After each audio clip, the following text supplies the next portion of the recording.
Pemirsa, ratusan bodi kit mobil listrik di gudang di Kota Bekasi, Jawa Barat hangus terbakar. Kerugian mencapai puluhan miliar rupiah. Api melalap habis ratusan bodi kit mobil di Jalan Harapan Indah, Kota Bekasi. Petugas sempat kesulitan memadamkan api akibat kencangnya angin. Penyebabnya diduga berasal dari kardus penutup atas bodi kit mobil yang panas hingga memunculkan percikan api. Api bisa dipadamkan setelah dikerahkan 6 mobil pemadam. Kerugian diperkirakan mencapai 40 miliar rupiah.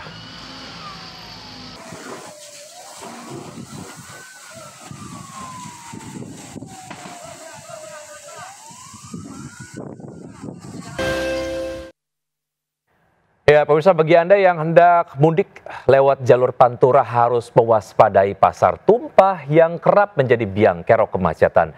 Demi kelancaran, mulai hari ini para pedagang dilarang mangkal di bahu jalan. Deretan pedagang di bahu jalan di depan Pasar Tegal Gubuk, Kabupaten Cirebon kembali menjadi salah satu titik rawan kemacetan. Pasar tumpah dan banyak penarik becak di lokasi ini kerap menjadi langganan kemacetan. Pemudik dihimbau waspada 4 pasar tumpah di jalur Pantura Cirebon, mulai dari Pasar Tumpah Tegal Gubuk, Pasar Kue Pleret, Pasar Ikan Gebang, dan Pasar Tumpah Mundu.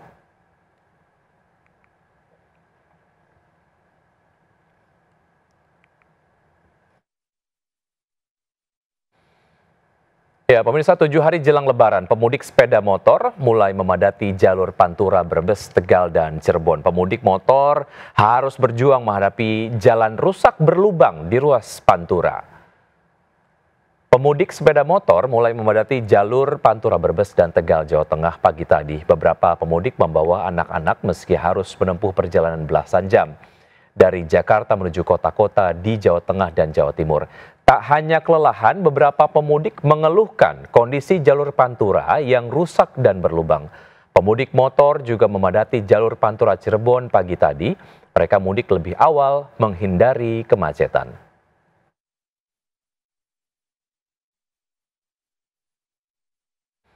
Ya, bagi Anda pemudik motor yang akan pulang kampung ke Sumatera, jangan sampai salah pelabuhan penyeberangan. Untuk memecah kepadatan kendaraan selama libur Lebaran, ASDP membuka 3 pelabuhan, yakni Pelabuhan Merak, Ciwandan, dan Pelabuhan BBJ.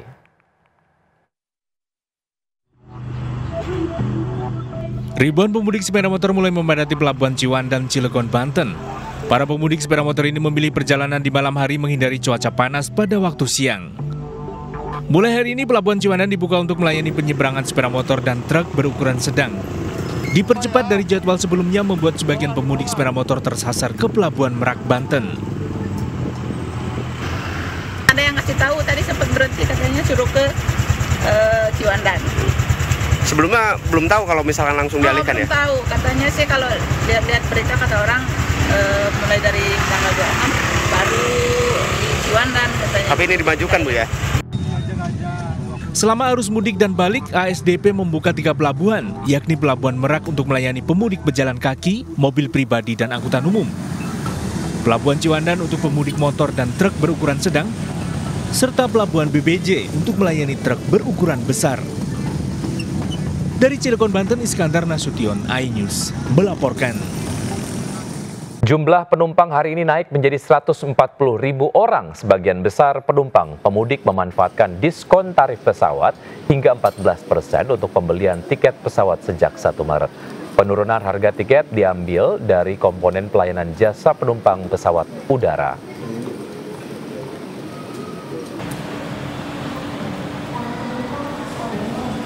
Pemirsa, sepekan jelang Lebaran, pemudik menyerbu stasiun Pasar Senen dan Terminal Bus Pulau Gebang. Sudah ada Jessica Winoto di stasiun Pasar Senen dan juga Wenda Nura di Terminal Pulau Gebang. Kita ke Jessica terlebih dahulu. Jessica, bagaimana suasana di stasiun Pasar Senen saat ini? Ya, Wiki dan juga pemirsa, kondisi terkini di Stasiun Pasar Senen, Jakarta Pusat terpantau semakin siang semakin dipadati oleh calon penumpang yang akan melakukan perjalanan ke luar Jakarta untuk merayakan Hari Raya Idul Fitri di kampung halamannya masing-masing. Dan informasinya bahwa hari ini akan ada 17.000 lebih penumpang yang akan diberangkatkan dari stasiun Pasar Senen menuju kota-kota tujuan. Dan informasinya ada 2 kota mayoritas yang dituju oleh para penumpang, yakni Yogyakarta seperti Lempuyangan, Semarang Poncol, Purwosari, dan lain-lain. Dan juga kota kedua ialah Surabaya seperti Gubeng, Surabaya Pasar Turi, dan lain-lain. Dan juga pemirsa dapat lihat di layar kaca Anda, sudah banyak penumpang yang menunggu jam keberangkatan mereka. Dan informasi tambahan, Wiki dan juga pemirsa, bahwa nanti di tanggal 26 Maret 2025 akan ada kereta api tambahan yang disediakan oleh PT KAI Daob 1 Jakarta. Dan untuk mengetahui informasi selanjutnya di Terminal Bis Pulau Gebang, Jakarta Timur, sudah ada rekan kami yaitu Wenda Nura. Silakan Wenda. Iya Wiki dan Jessica, keramaian juga ini sudah mulai terjadi di Terminal Bis Pulau Gebang, Jakarta Timur, yang mana berdasarkan pantauan kami, para pemudik ini sudah mulai meramaikan terminal bis ini sejak pukul 6 pagi hari tadi dan terus berdatangan seiring dengan diberangkatkannya bis antar kota antar provinsi. Dan jika kita berbicara mengenai lonjakan penumpang, tentu ini sudah mulai terjadi dan sudah terjadi sejak hari Sabtu tanggal 22 Maret kemarin, jika rata-rata biasanya yang berangkat dari Terminal Bis Pulau Gebang ini diberangkatkan sebanyak 1.500 penumpang, namun sejak hari Sabtu kemarin ini ada lebih dari 3.000 penumpang yang sudah diberangkatkan perharinya dari Terminal Bis Pulau Gebang ini. Dan selain itu, para petugas gabungan juga sudah mulai dikerahkan tentunya untuk mengamankan arus mudik dan arus balik di Terminal Bis Pulau Gebang ini. Kembali ke Anda, Wiki. Baik rekan-rekan, terima kasih atas laporannya, selamat bertugas kembali. Pemirsa, antrian penumpang terjadi di Terminal 3 Bandara Soekarno-Hatta, Tangerang, Banten. Ratusan emak-emak di Banjarnegara dan Tangerang berdesakan berebut baju dan sembako murah. Sementara di Demak, emak-emak saling dorong berebut minyak goreng murah dan sempat terjadi keributan lantaran pembelinya ataupun pembeliannya dibatasi hanya boleh 2 botol per orang.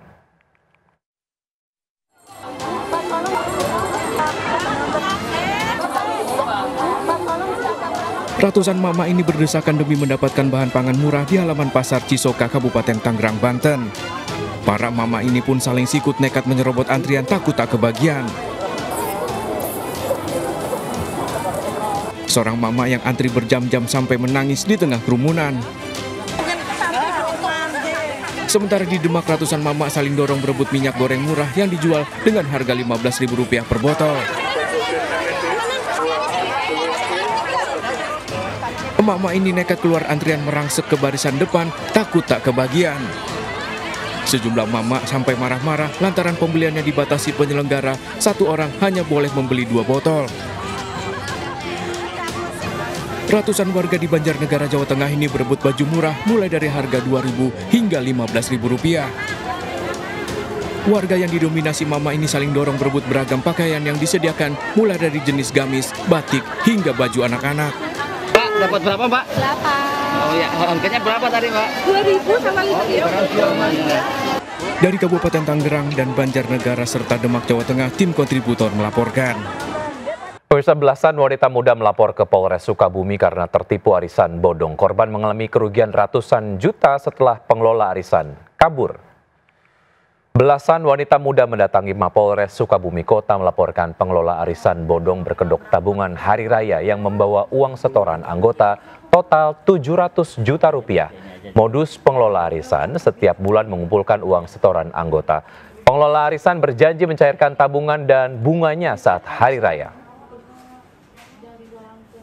Waspada kejahatan jelang Lebaran, seorang nenek dihipnotis 2 pria dengan modus tawaran paket sembako. 2 pelaku berpura-pura menawarkan paket sembako ke rumah korban di Perumahan Permata Biru, Bandar Lampung. Korban nenek Muriati dihipnotis pelaku yang berpura-pura memeriksa tensi korban. Korban tak sadar saat cincin emas 7 gram senilai 10 juta rupiah ditukar pelaku dengan imitasi. Pemirsa, sebuah kampung di gang kecil wilayah Larangan Utara Kota Tangerang memproduksi puluhan ribu toples kue kering dengan omset ratusan juta rupiah Tak heran jika daerahnya kemudian diberi nama Kampung Nastar. Lalu seperti apa kesibukan para pengrajin kue kering jelang Lebaran? Berikut liputannya.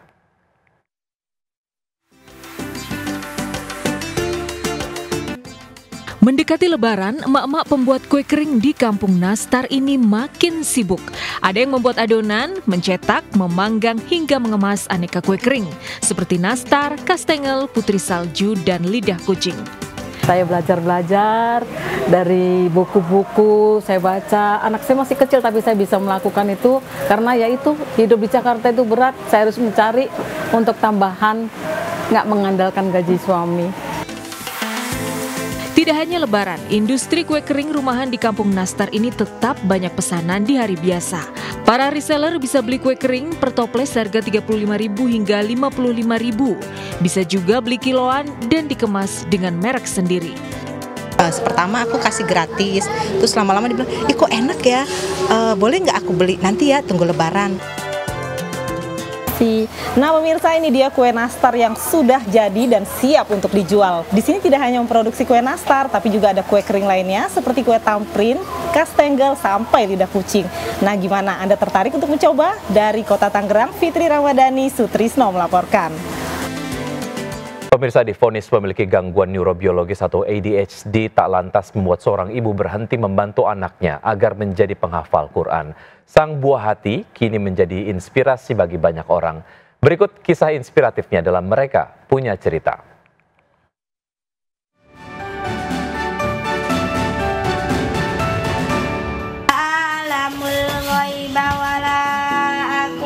Karena anak ADHD itu sudah pasti speech delay. Jadi Ali ini bisa ngomongnya ketika umur 4 tahun, maka ketika kecil itu saya cuma sounding dan memberi dia memperdengarkan MP3 aja. Nah salah satunya saya kasih yang Aza itu, jadi dia sudah familiar tuh dengan bacaan-bacaan dari Aza, terus memperdengarkan dia dari mulut saya sendiri karena saya berkeyakinan bahwa apa yang keluar dari seorang ibu, seorang ayah itulah yang lebih masuk ke hatinya ketimbang MP3. Sebagai orang tua anak yang menghafalkan Al-Quran, saya merasa bersyukur karena diamanahi Allah anak yang seperti Ali, anak spesial yang memang beda dari teman-temannya, anaknya hiperaktif dan sangat susah sekali untuk fokus. Ketua Majelis Persatuan Partai Perindo Haritanu Sudibyo didampingi Ketua Umum DPP Kartini Perindo Liliana Tanusudibyo menghadiri buka puasa bersama di kantor DPP Partai Perindo Menteng, Jakarta Pusat. Pada momentum Ramadan, Haritanu Sudibyo mendorong para kader dan pengurus untuk introspeksi ke arah lebih baik.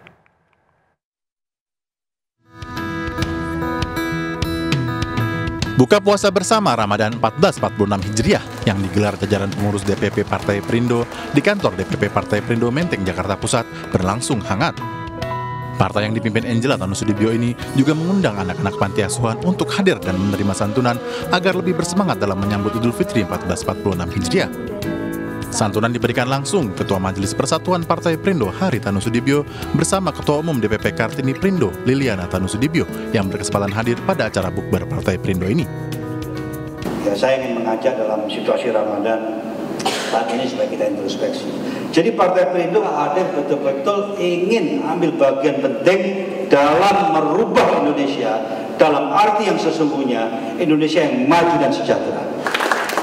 Ini saya tegaskan dan saya sampaikan sekali lagi, memang adalah esensi daripada keberadaan Partai Perindo. Perindo senantiasa berbagi kepada sesama, ini adalah bukti kepedulian kita. Selama bulan Ramadan, kami melakukan pembagian tajil itu tiap hari di depan DPP. Selain menekankan momen Ramadan untuk introspeksi ke arah yang lebih baik, Ketua Majelis Persatuan Partai Perindo Haritanu Sudibyo juga meminta jajaran pengurus harus lebih solid untuk menyongsong kontestasi pemilu 2029. Dari Jakarta, Ismailia Raga Firdaus, iNews melaporkan. Pemirsa, Pegadaian menggelar festival Ramadan dengan konsep bazar dan literasi keuangan di 61 kota di Indonesia. Berita ini menutup jumpa kita siang hari ini. Saya Wiki Adrian bersama tim yang bertugas undur diri. Tetap semangat dan sampai jumpa.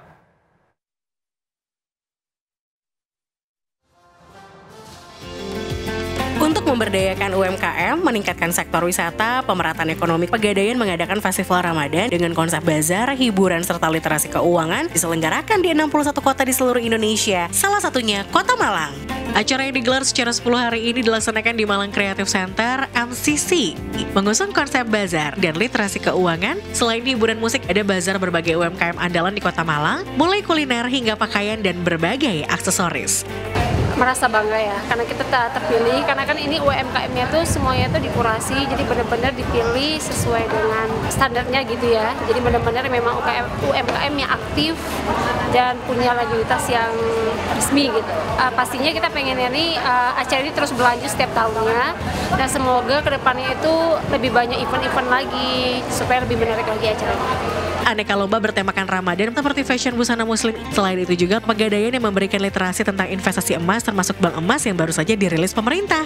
Acara hari ini yang berlangsung adalah Festival Ramadan Pegadaian tahun 2025. Jadi di sini kita memberdayakan UMKM, tentunya mendukung program dari pemerintah, kemudian dari sektor pariwisata, serta kita di sini juga mengedukasi masyarakat tentang produk-produk Pegadaian. Kita memperkenalkan tabungan emas, kemudian cicil emas, dan kita ada layanan sekarang bank emas yang baru saja diluncurkan dari Pegadaian. Kita berharap bisa memberikan manfaat kepada seluruh masyarakat, meningkatkan pendapatan dari UMKM, dan kita bisa mengedukasi seluruh masyarakat tentang pentingnya investasi untuk mempersiapkan masa depan yang cerdas bersama Pegadaian.